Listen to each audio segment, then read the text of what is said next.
Fruit and Vegetable Carving Tutorial Part 2 by Zeus Mac. Yan, naputol na naman tayo dahil nagtanggal muna ako sa storage. So, balik tayo, gagawa tayo isang round tapos magpo-post tayo. Yan. Dapat mayroong makikita yung white niya. Yan, tingnan nyo. Dapat huwag gaano malalim ang guhit. Yan. Para prominent na makikita yung guhit. Yan, di ba? Ang ganda, di ba? Tapos lalagyan mo siya ng ano, parang nerve ng ano. Yan, yung bulaklak yan. Pagkikita ko lang, tapos ikakat natin hanggang sa paliit-paliit yan. Kung anong ginawa mo dito, gawin mo sa kabila. Pero mayroon pa siyang other application nito para magandang tignan. Marami tayong alam gawin design na dahon, pero isa sa basic ito. Yan. Kaso nga lang, ang aking kutsilyo, parang karayom sa dulo. Yan. Tapos lalagyan mo siya ng hugis, yung edge o yung margin yan. Yan, diba? Ganon din dun sa kabila. Yan.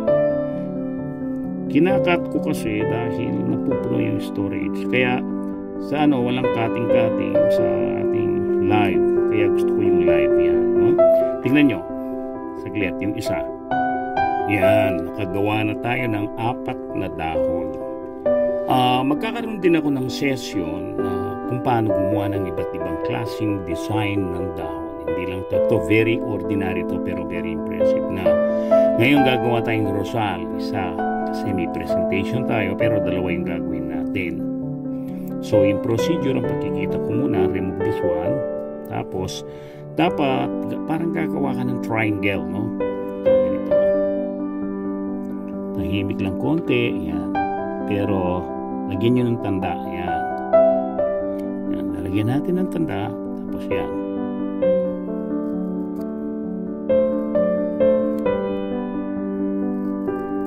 Dahil medyo maitim ang balat nito, kaya hindi mo gano'n nakikita lang sa mga malalabong mata, kaya tansyahan ito. Dapat 5 or 6 petals ang gagawin mo.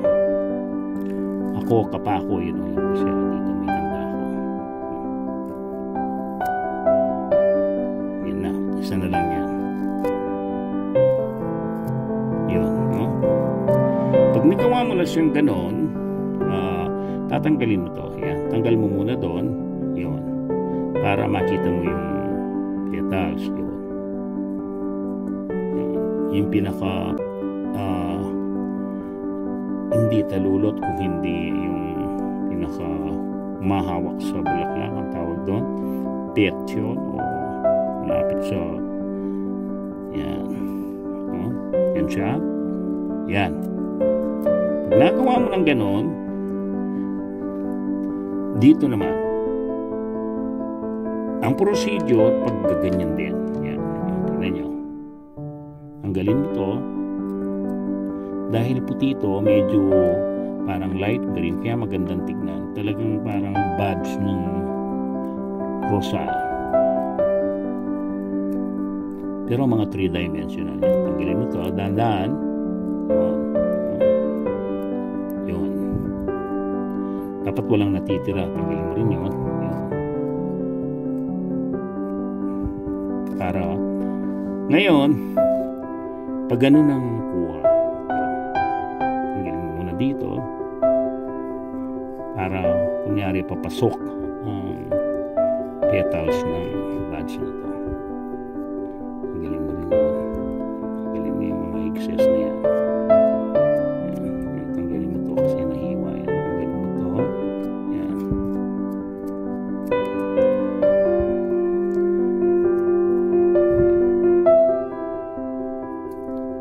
Ito. Hanggang dun sa baba. Dapat hanggang baba. Tanggalin. Maselan to. Yan.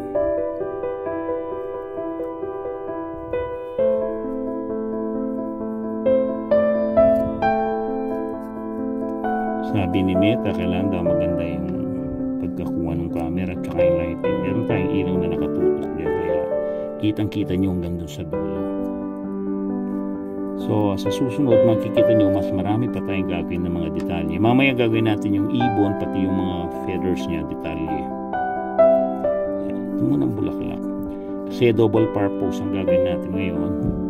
Hindi ba gagamitin natin dun sa presentation natin? Yung isa naman, gagamitin natin sa plating natin.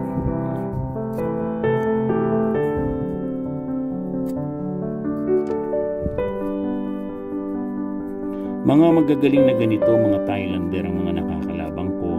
Sa mga bulaklak, magaling yan.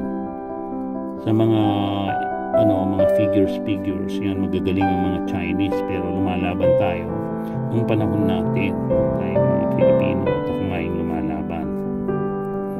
Marami akong sinalihan yan, mga salon culinaire sa Singapore, sa US, sa Beirut. Nakakakuha tayo kahit paano ng mga gold distinction. Kasi inaral ko talaga yung mga gawa nila nung nag-uumpisa ako. Yan. No? Tapos magkakaroon tayo ng other layer. Saglit. Yan, dapat nakaukit hanggang dun sa dulo. Ngayon, bubuka natin yan. Lalagyan natin ng design dito. Ito, ang pagdi-design, lalagyan mo ng konting separation yan. Maingat ka lang, baka maputol. Delikado to, brittle ito eh. Pag binabad mo sa tubig yan, bubuka. Ganda-ganda. Yan.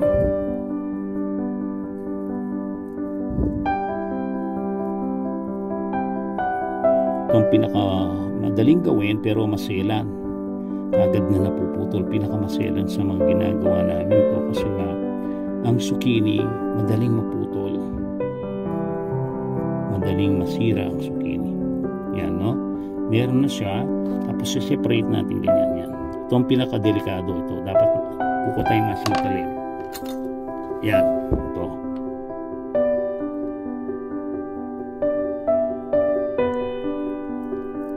Yan. Nasagad mo yan hanggang ilalim. Yan. Dapat maging dalawa. Ilalim. Tatlo. Yan o. Sila, no? Yan. Pero hindi naman gaano yan. Hindi naman gaano fault, no? Dahil sa ilalim lang to. Yan.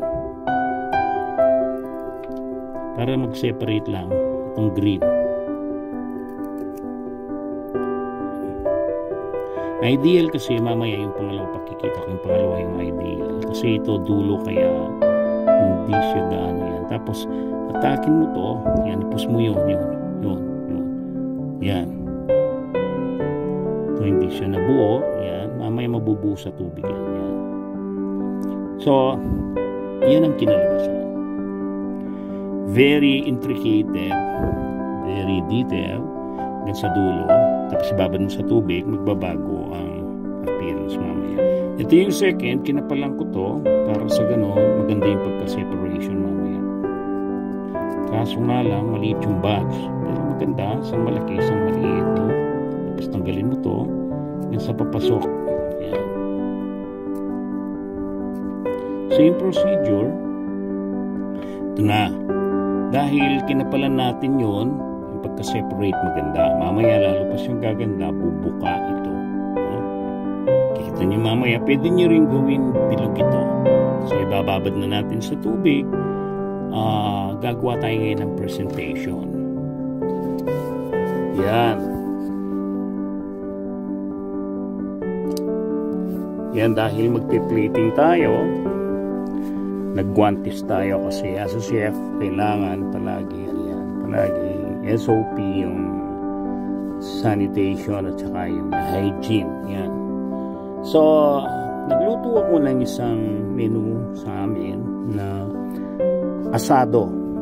So, ipipresent natin yun using all those stuff na inano natin, na tinukit natin. So, dapat masela ng pagka-plating. Meron kayong mga gamit. Yan. Meron kayong tong. No? So, yan, no? Pork to. Lalagay mo dyan.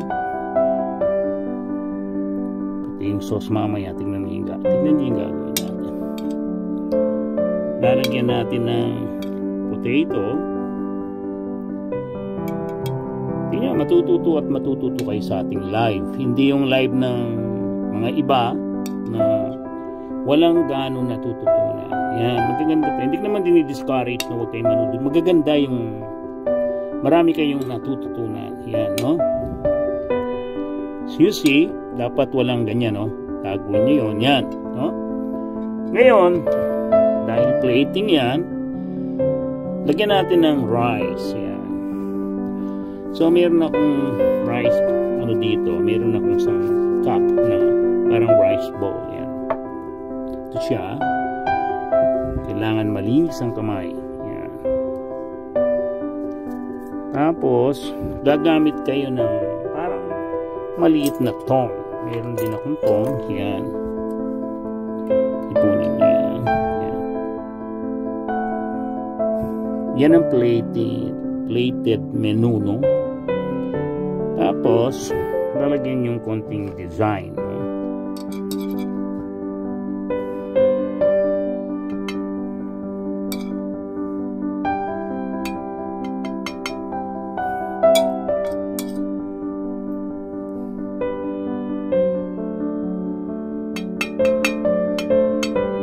Babalance nyo yan.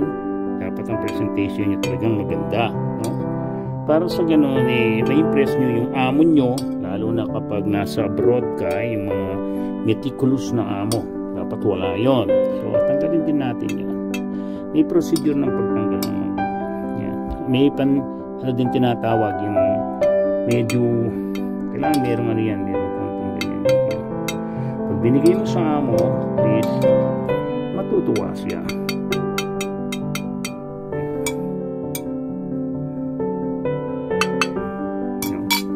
Dapat palagi kang merong para silang mga yan, may mga ginagamit ako. May mga para akong mga tong na malalaki yan. May mga ginagamit din tayong para mga yan, mga pantusok. Kailangan meron kayong gano'n. Pag lilinisin mo yan, kailangan kung hindi tissue, dapat may bulak ka. Yan. Tanggalin muna natin to. Yan. Look how we present.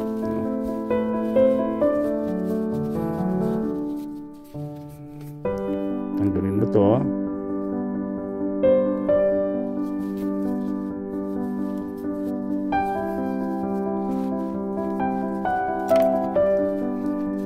Linis tayo. Yan. Hindi na yata ako sanay. But still, I'm giving you an idea. Kailangan yung presentation nyo talagang well-impressed yung pagsisilbihan nyo o yung nag-order ng plated menu. Okay? Tapos, if you want to put some designs, you can connect all these things. No? Pwede mo silang i-connect yan.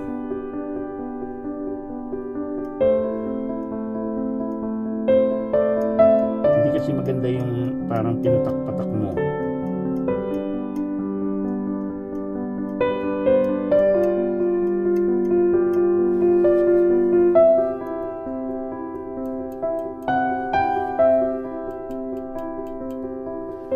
Gustong-gusto ng pinsang ko to, si Ate Evelyn. Isa siyang chef, meron siyang parang mini restaurant yan sa May Nevada.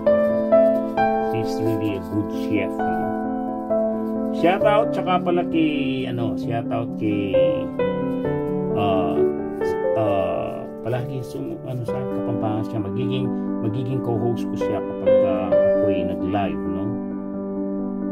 Si Tiskini yata, no? Yan.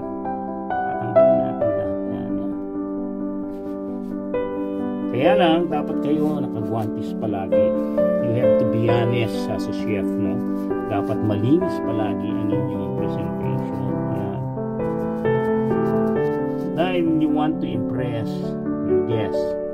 So, as a chef, ako nagluto niyan, dapat magaling kayong magluto. Dapat talaga yung presentation nyo, hindi lang yun mouth-watering, palate pleasing, no? Buti na lang nagluto ako kagabi ng isang menu namin. Lagyan pa natin konting connected dito. Yan. Para lalong mas impressive. Yan. So, ngayon gagamit tayo ng mga garnishes natin. sa ito, limbawa, no, kaso nga lang malaki. Tignan nyo, how impressive. Malaki to eh, malaki yan. No? Hindi natin pwedeng gamitin. So, ang gagamitin natin,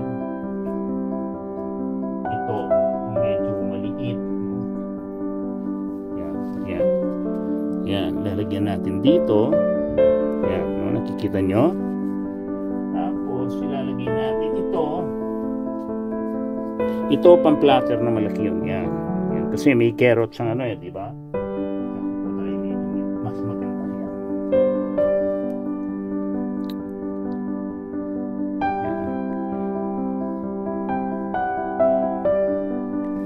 Lalagyan natin ngayon ng connection. So, dito na papasok yung mga ginawa yung kahapon.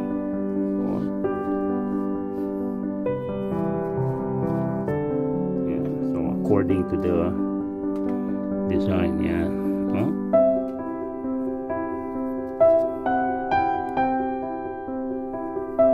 Yan. So, there you have it. You have a nice presentation. Gawa na lang kayo ng maliit na rose nito. Pwede din tayong gumawa kamukha ng kulay ng rose. Yan, oh. Ganda, very impressive ito. Yan yung sinasabi ko sa inyo.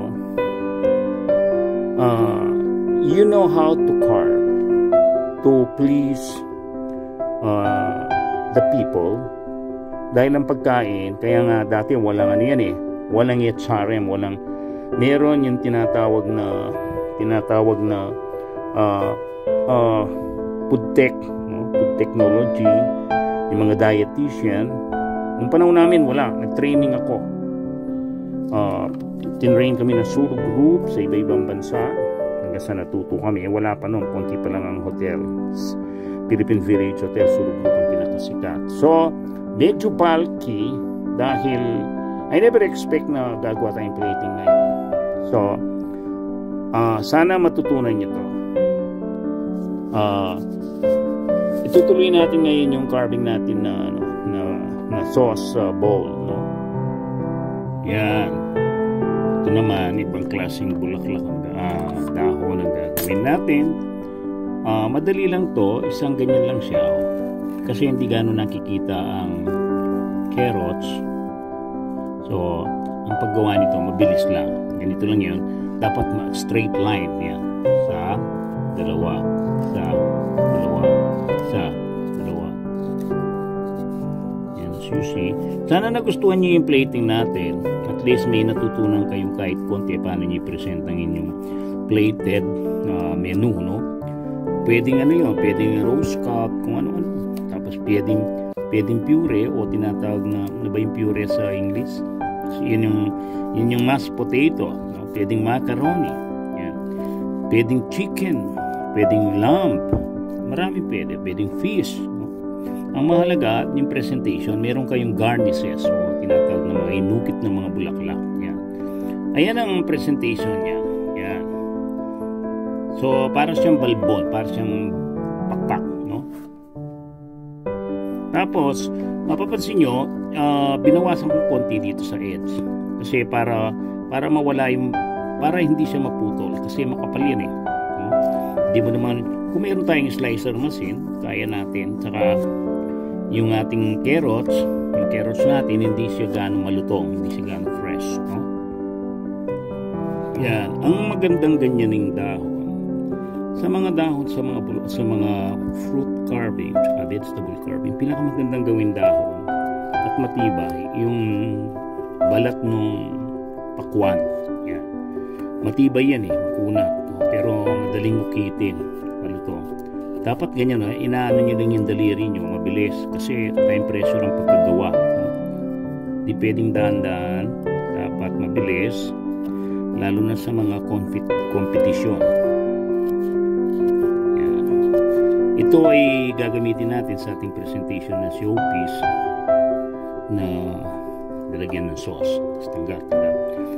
Pero kung ano to, kung balat ng pakwan tsaka balat ng melon, pinong kasi medyo makunat din. Pakwan malutong, kaya maganda siyang gawin. So, mas maganda kung may season ng mga pakwan yan, pakwan ang gamitin nyo. So, we've done 4 already. Yan. So, dumadami na, di ba? dito tayo para mayus lahat yung ating zucchini, no? Gawin din natin siyang dahon dahil pwede naman. Yan. Yung mga buto niya maliliit kasi mura pa, no? Yan. Para maraming kinalabasan yung ating magandang tignan. Yan, sa carrots naman tayo, maliliit to, medyo maselan, nakakasugat, pero maingat kayo dapat. Ako kasi sanay na ako, so floweret naman siya ngayon. Yan. Pero dapat talaga you have to control your knife, no? Dapat you have to be aware kung saan siya pumupunta kasi yung dulo niyan, dapat imagination nyo ay yun yung mata nyo para matantyan nyo kung hanggang saan nagpe-penetrate dahil mapuputol yung petals. Yan, nakagawa tayo ng dalawang rose pero made of carrots. Ngayon gumagawa ko ng radish naman, yan, white radish, kasi pinakmagandang ukitin ng radish kasi malambot, tapos matibay, makunat, hindi siya makunat na kasi hindi mo nauukit. Yung ibig ko sabihin, strong ang kanyang mga yung parang ugat na nerve na nakokonek, kaya hindi napuputol yan. Pakikita ko siya yan. Yan siya. Tapos gagawa tayong mga tinatawag na luwa torch o para silang mga pine cones flowers, no? Maganda rin yon. Yan ang ginamit ko kasi dun sa in-expose ko. Dati ko nang ginawa yon, kaya meron akong kopya. Ngayon, yan, iano nga natin, gagawin muna natin, i-upload natin. Tapos next week, at hopefully next week or this week or the end of this week, gagawin ko na yan ng live, no? Basta kapag natapos ko siya, ito, kasi matagal gawin yun, almost titignan natin kung matatapos natin na mga 1.5 hour yun. Live kasi yun eh. Ito kasi nakakat ko. Ang mahirap nga lang, napuputol dahil nga kailangan napupuno ay yung precision ng cellphone. Yan.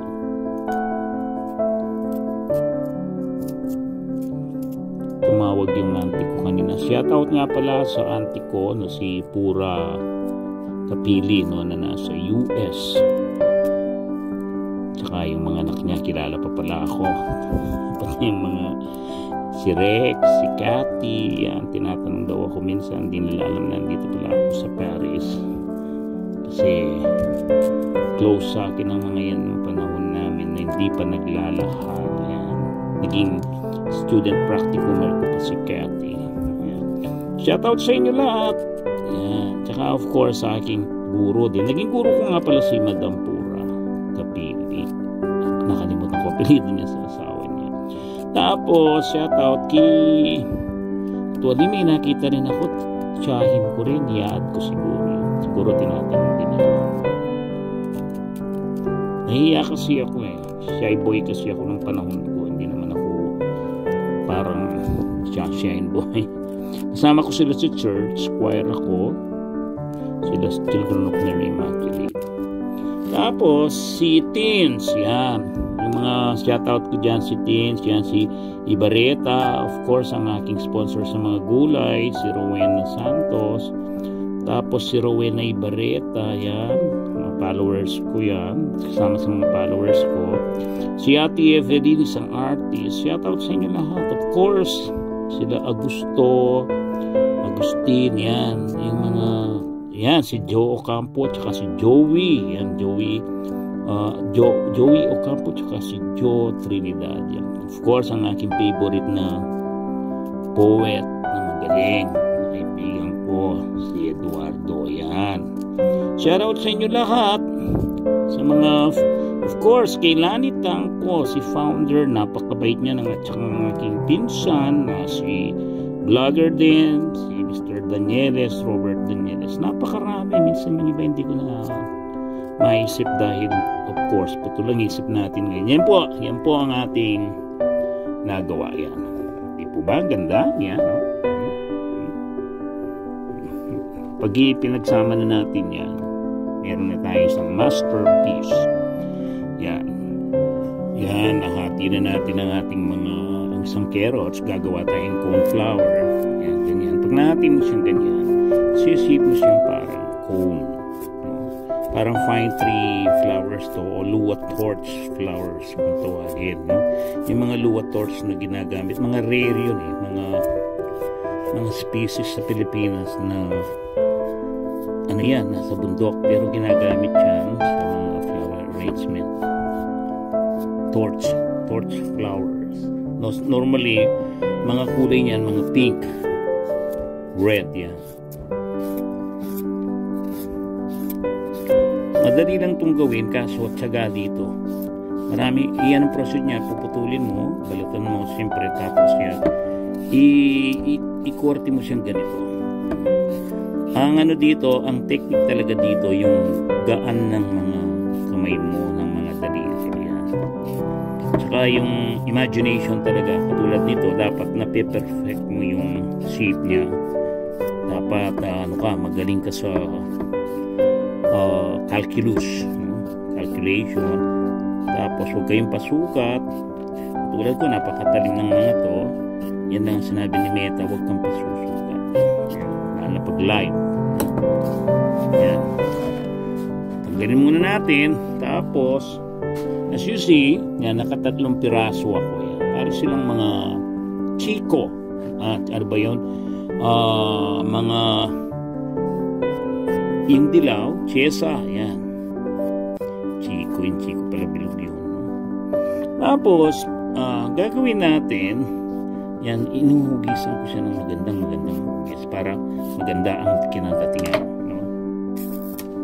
Magandang kinadatingan niya. Yan. Tapos, ang gagawin natin, yan, lalagyan natin ng design. Yan. Gaganyanin natin.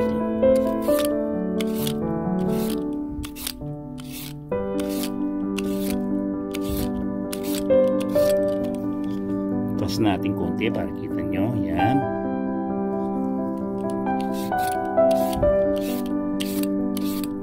Kaya importante itong scraper na to para din siyang peeler. Ito nagagamit sa pinya, ito sa bowler. Yan. Dapat ganyan. Katulad nung pati yung puno gaganyanin natin. Pati yung ginawa natin na bulaklak. Ito yung ilaw. Yan. Maganda yung ilaw, sabi sa akin ni Lolo. Yan ang bilin niya sa akin. Para daw kitang-kita at may educate talaga yung mga tao. Nasa sa inyo na yan. If you will follow me sa mga live ko, marami tayong gagawin. Gagawa pa tayo ng mga bread sculpture. Marami. Yung mga alam natin. Yan. Tapos, hindi lang yon, marami tayo talagang i-expose na art na Filipino. May magaling pala sa mga ganun. Yan, no? Tapos, gagawin natin, umpisahan natin to paano gawin. Nag-i-start ang bulaklak nito. Dito, pataas, no? Isang petal hanggang sa iniikot mo, bubuin mo yung unang petal yon. Maingat, palaging maingat, matalim kasi ang ating mga ginagamit. Hindi lang yon. For your safety purpose, no? Saglit lang. Yan. Sesentro natin para kitang-kita. Yan.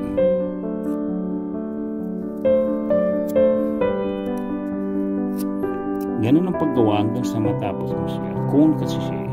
Pakyat.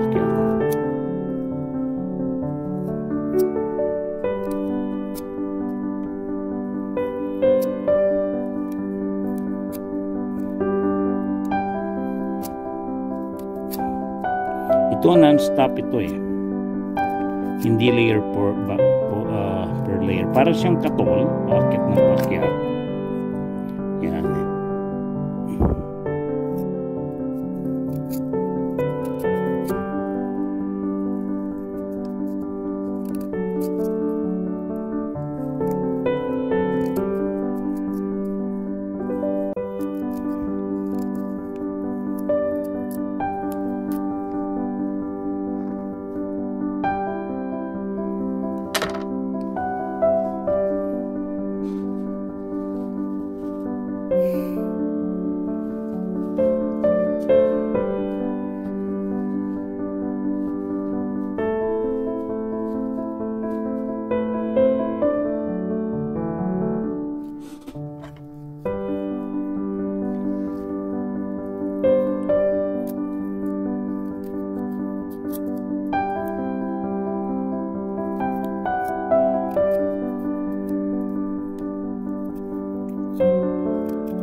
Yan.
So ayan, gagawin na natin itong bibe, no? Ito ang complicated kasi figure na to. So syempre babalatan muna natin. Ayan.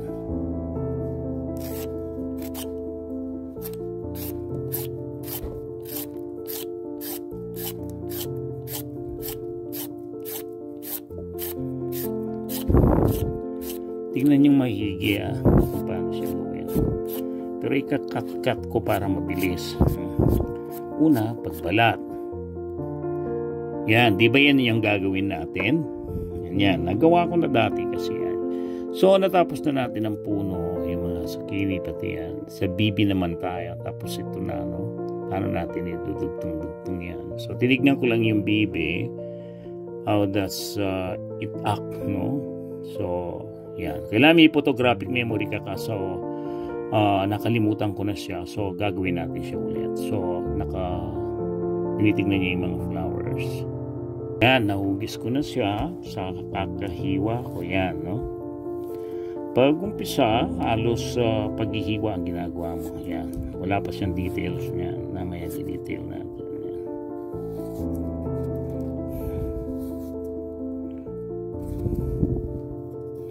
Na-anticipate mo kung paano yung pakpak. Dudugtong mo kasi using barbecue stick or using some toothpick, no? Yan. Yan na siya. So, eto na siya. Kailangan mapino para gawin natin yung mga bulak, yung ano niya, yung mga balahibo, no? Tapos anticipate natin na dito mailalagay yung pakpak. So dapat malagi kang naka-imagine kung paano ang posisyon niya. Hindi pwede yung wala kang pinaplano sa utak mo. Hindi pwedeng gano'n. Yan, no?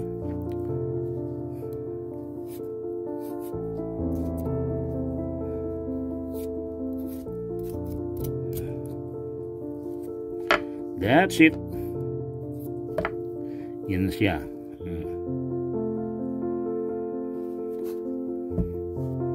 Yan, nahuhugis na natin para siyang para kang nagukit lang ng styrofoam. Nahuhugis mo siya talagang bibi kasi lalagyan mo siya ng balahibo dapat balance.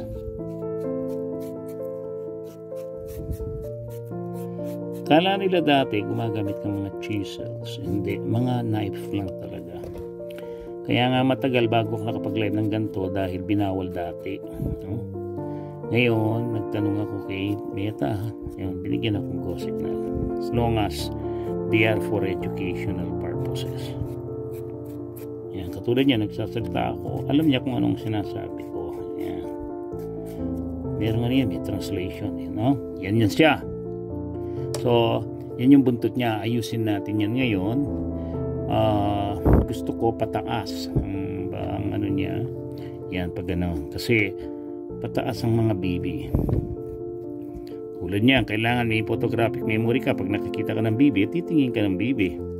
Para sa ganon, pag ginawa mo, hindi ka na maghahanap pa ng bibi. Parang mga swan ba? Yan. Hindi lang pwedeng spread kasi para siyang turkey. No? Medyo matulis sa dulo. Mamaya tutulisin natin yan.